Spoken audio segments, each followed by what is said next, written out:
जय श्री कृष्णा। प्रिय दर्शकों, भाई और बहनों, अस्त्र चर्चा में आपका स्वागत है। मेरा आपको सादर नमस्कार। इस वीडियो में हम चर्चा करेंगे जो व्यक्ति कन्या लग्न के हैं अर्थात वर्गो असेंडेंट हैं, उनका मार्च माह कैसा गुजरेगा उस पर एक संक्षिप्त पर चर्चा करेंगे। यदि आप नए दर्शक हैं तो कैसे पता करेंगे कि आप कन्या लग्न के व्यक्ति हैं अर्थात वर्गो असेंडेंट हैं, तो अपना बर्थ डिटेल्स किसी अच्छे एस्ट्रो के सॉफ्टवेयर में डालें जो लग्न कुंडली बनकर आती है, जिसको डिवन चार्ट भी कहते हैं। उसके यदि प्रथम भाव में 6 नंबर लिखा हुआ हो तो आप कन्या लग्न के व्यक्ति हुए। ये वर्गो लग्न की कुंडली है, कन्या लग्न की कुंडली है। ये प्रथम भाव है, इसमें 6 नंबर लिखा हुआ है और 1 मार्च को जो गोचरीय परिस्थितियां हैं वो कुंडली पे दिखाया हुआ है और जो महत्वपूर्ण गोचरीय परिवर्तन है वो डिस्प्ले किया हुआ है।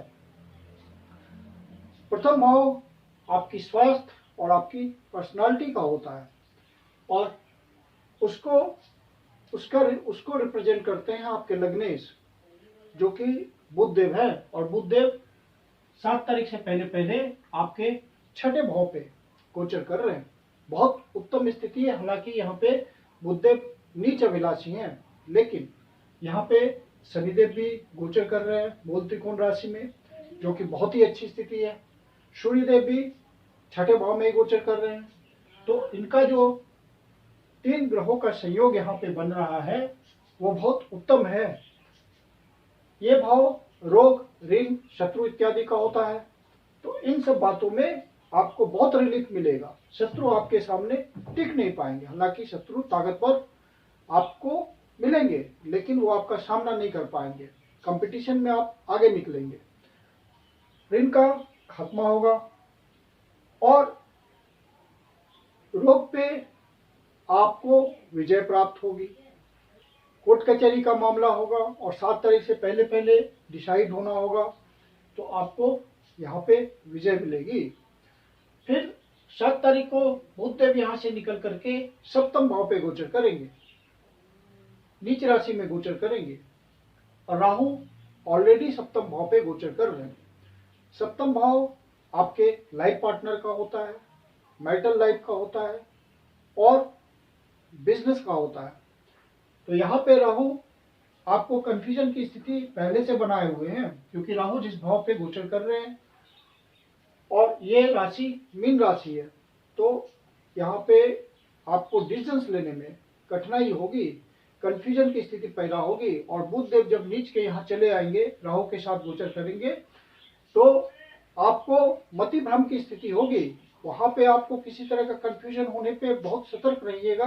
जल्दी डिसीजन नहीं लेना है, सोच समझ के पूरा टाइम लेकर के डिसीजन लेना है, अन्यथा आपको नेगेटिव रिजल्ट हाथ मिलेंगे। क्योंकि राहु ग्रह होता है इल्यूजन और डिसेप्शन का और बुधदेव नीच की राशि में गोचर कर रहे हैं। यदि बुधदेव मजबूत होते तो आपको बहुत बढ़िया रिजल्ट देते, लेकिन यहाँ पे अभी नीच के हैं, तो धन के मामले में कोई दिक्कत नहीं आएगी। आपको डिसीजंस लेने में दिक्कत आएगी, क्योंकि बुध विजडम का कारक होता है। लाइफ पार्टनर से किसी तरह का चिकचिकबाजी हो सकती है, क्योंकि वहां भी दिक्कत हो जाएगी। अचानक से कोई झगड़ा विवाद का मामला बन जाएगा। सब कुछ ठीक चलते हुए भी आपके लाइफ पार्टनर को आपसे किसी बात से कंफ्यूजन हो जाए, किसी बात पे तकरार हो जाए, ये सब परिस्थितियां बनेगी। तो ये गोचर जन्य परिस्थितियां समझ करके आप इसको उसी ढंग से निराकरण करेंगे और बुद्धिमानी पूर्वक इसका सॉल्यूशन निकालेंगे, फिर आपका प्रॉब्लम सॉल्व हो जाएगा। ज्योतिष का यही सबसे बड़ा फायदा है। दूसरा भाव आपका कैश इन हैंड का होता है, एसेट का होता है, कुटुंबजनों का होता है। इसके स्वामी पंचम भाव से संबंध बना रहे हैं शुक्रदेव। शुक्रदेव पंचम भाव पे हैं और 7 तारीख से पहले पहले यही गोचर करेंगे। तो जो भी किसी न किसी कला से जुड़े हुए कला प्रेमी हैं, उनके लिए ये वाला पीरियड बहुत बढ़िया होगा। अनेक अवसर मिल सकते हैं यदि उनका प्रोफेशन होगा। ये कोई प्रोफेशनल होंगे कला के क्षेत्र से, किसी तरह म्यूजिक, डांसिंग, आर्टिजनशिप, थिएटरशिप, फिल्म इंडस्ट्री, इन सब बातों से जुड़े हुए होंगे तो उनको विशेष फायदा मिलेगा और कुछ ऐसे अवसर मिलेंगे जिनसे धन की प्राप्ति हो जाएगी, कैश इन हैंड का फ्लो बढ़ेगा। शुक्रदेव फिर यहां से निकल करके 7 मार्च को छठे भाव पे गोचर करेंगे।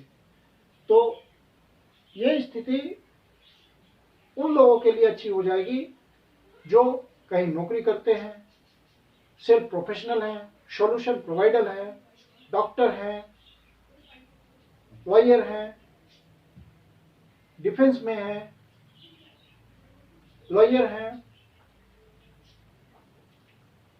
उनको अनेकानेक अवसर प्राप्त होंगे अपने काम को बढ़ाने के, क्लाइंट बढ़ाने के, धन बढ़ाने के।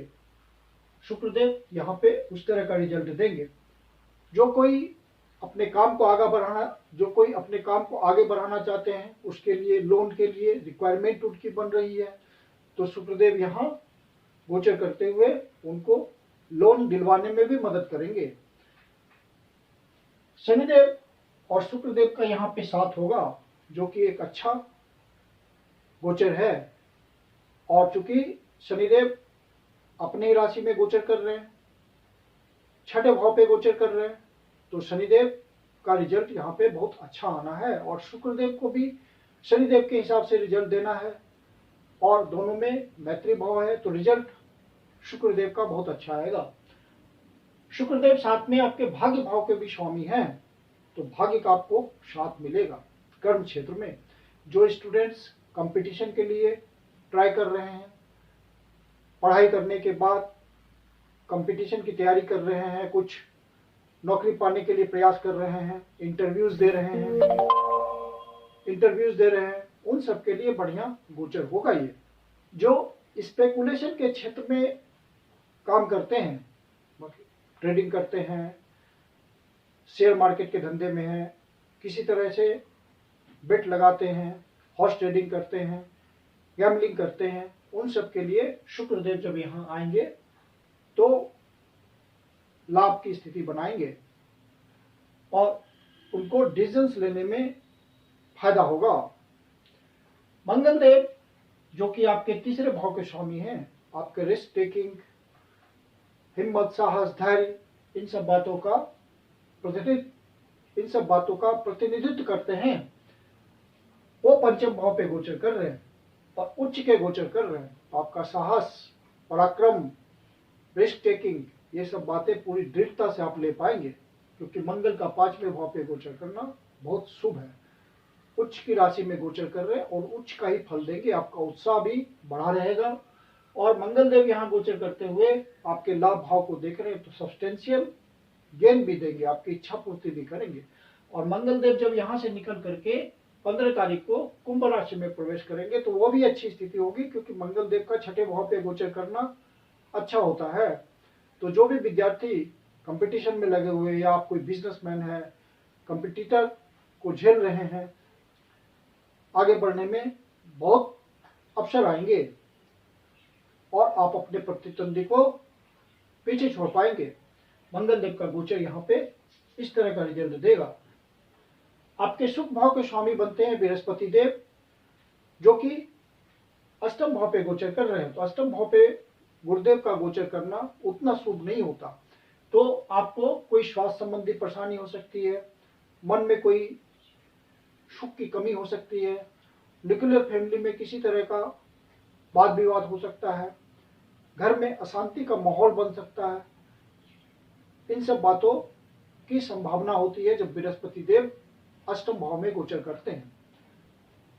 और बृहस्पति देव आपके सप्तम भाव के भी स्वामी हैं, तो आपको ससुराल पक्ष से, इन लॉ से कुछ फायदा मिल सकता है। मॉनेटरी लाइफ पार्टनर से भी आपको कुछ मॉनेटरी गेन्स मिल सकता है, लेकिन लाइफ पार्टनर के स्वास्थ्य का भी आपको ध्यान रखना है।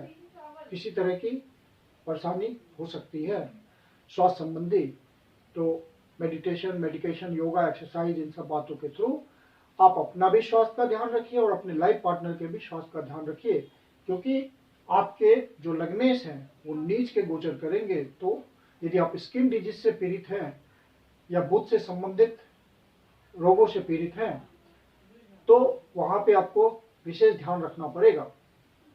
कर्म क्षेत्र के मामले में भी आपको सावधानी बरतनी है, अपने बॉस के साथ रिलेशंस बना के चलने हैं, किसी तरह का वाद विवाद नहीं करना है, किसी तरह का आर्गुमेंट नहीं करना है, अन्यथा मामला बिगड़ेगा। सूर्यदेव जो कि 12वें भाव के स्वामी हैं, षष्ठम भाव पे गोचर कर रहे हैं और 15 और 14 तारीख को मीन राशि में प्रवेश करेंगे। तो सप्तम भाव पे सूर्यदेव की स्थिति उतनी अच्छी नहीं होती। छठे भाव पे सूर्यदेव चूंकि क्रूर ग्रह हैं तो अच्छा रिजल्ट देते हैं। तो सूर्यदेव जब छठे भाव पे गोचर कर रहे हैं तो आपके लिए फेवरेबल है।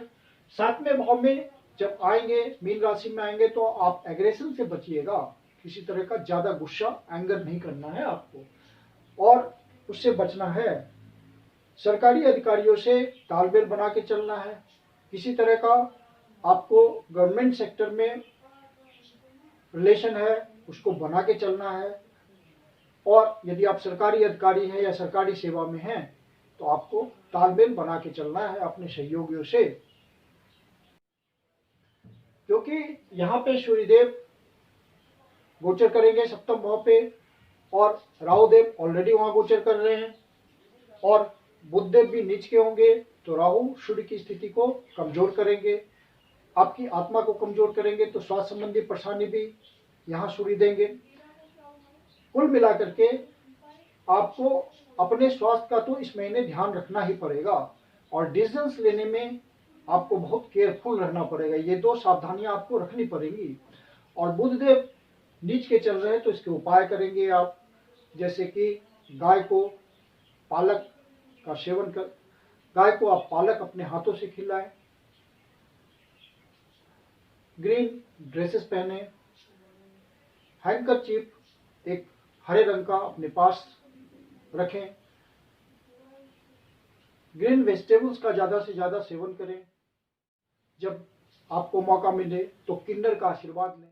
केतुदेव आपके लग्न पे पहले से गोचर कर रहे हैं, तो केतुदेव जब लग्न पे गोचर करते हैं तो किसी तरह का आपको जोड़ों में दर्द दे सकते हैं, क्योंकि ये हेल्थ की राशि में गोचर कर रहे हैं। वर्गो हेल्थ की राशि होती है, ये स्वास्थ्य को ठीक भी रखती है और स्वास्थ्य को डिटोरिएट भी करती है। ये राशि आपको अपने स्वास्थ्य का लंबे समय के लिए ध्यान रखना है जब तक केतुदेव यहाँ विराजमान है। आपके लाभ भाव के स्वामी होते हैं चंद्रदेव, और चंद्रदेव हर 2.25 दिन में अपना गोचर परिवर्तन करते हैं, तो इनका रिजल्ट मासिक फल में इंक्लूड नहीं करते हैं हम। लेकिन यदि आपके ओरिजिनल नटल चार्ट में चंद्रदेव पीड़ित ना हो, 6, 8, 12 भावों से संबंध ना बना रहे हो, तो चंद्रदेव आपको हर भाव का रिजल्ट देते चलेंगे। आपकी कुछ न कुछ इच्छा पूर्ति करते रहेंगे, इनकम देते रहेंगे, क्योंकि आपके इनकम भाव के स्वामी और इच्छा पूर्ति भाव के स्वामी चंद्रदेव ही हैं। चंद्रदेव जब छठे भाव पे गोचर करेंगे 9 और 10 तारीख को, तो आप यदि सीनियर सिटीजन है तो अपने हेल्थ का विशेष ध्यान रखना है। मेडिकेशन, योगा, एक्सरसाइज, वॉकिंग, इन सब बातों के थ्रू अपने आप को फिट रखना है। किसी से वाद विवाद में अनावश्यक नहीं उलझना है, अन्यथा परेशानी हो सकती है, कोर्ट कचहरी का मामला बन सकता है। 13 और 14 तारीख को कोई आपको किसी तरह का लाभ हो सकता है अचानक से, यदि लीगेसी का मामला हो, इंश्योरेंस का कोई अमाउंट फंस रहा हो, या किसी भी तरह का धन अटका हुआ हो, ग्रेच्युटी, पेंशन, तो इन 2 दिनों आपको वो विशेष फायदा मिल सकता है किसी भी रुका हुआ धन को पाने के लिए। और यदि चंद्रमा की स्थिति आपके ओरिजिनल नटल चार्ट में कमजोर हुई तो आपको अनावश्यक मेंटल टेंशन भी हो सकता है। यदि ऐसा महसूस हो आपको और ज्यादा मानसिक पीड़ा हो तो शिव जी के मंदिर में जाकर के ओम नमः शिवाय ओम का जाप करें, शिवलिंग को जल से अभिषेक करें या विष्णु सहस्त्रनाम का पाठ करें, तो आपको बहुत कुछ राहत मिलेगी। जब चंद्रदेव 12वें भाव पे गोचर करेंगे यहाँ पे 22, 23 और 24 तारीख को, तो आपका खर्चा बढ़ा हुआ रहेगा।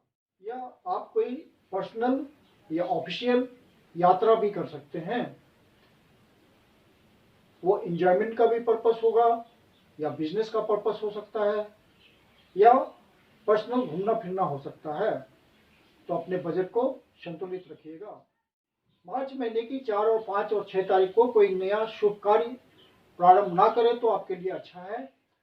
ये इस मामले में निगेटिव डेज हैं। मैं कुंदन शर्मा आप लोग का हार्दिक स्वागत करता हूं। यदि आपको वीडियो अच्छा लगा तो इसको लाइक करें, अपने परिचितजनों को शेयर करें, और यदि एस्ट्रो चर्चा चैनल पे पहली बार आए हों या अभी तक सब्सक्राइब नहीं किया, भूल जाते हो, तो मेरा आपसे निवेदन है कि इसको सब्सक्राइब जरूर कर लें और बेल आइकन को प्रेस कर दें ताकि आपको नोटिफिकेशन प्रॉपर मिलता रहे। और यदि आपके जीवन की कोई समस्या है जिसका समाधान आप हमसे चाहते हैं तो पर्सनल कंसल्टेशन ले सकते हैं। मेरी अपनी कंसल्टेशन शुल्क होती है। वीडियो के अंत में व्हाट्सएप नंबर दिया हुआ है। व्हाट्सएप नंबर बुकिंग के लिए है 9891644517। धन्यवाद।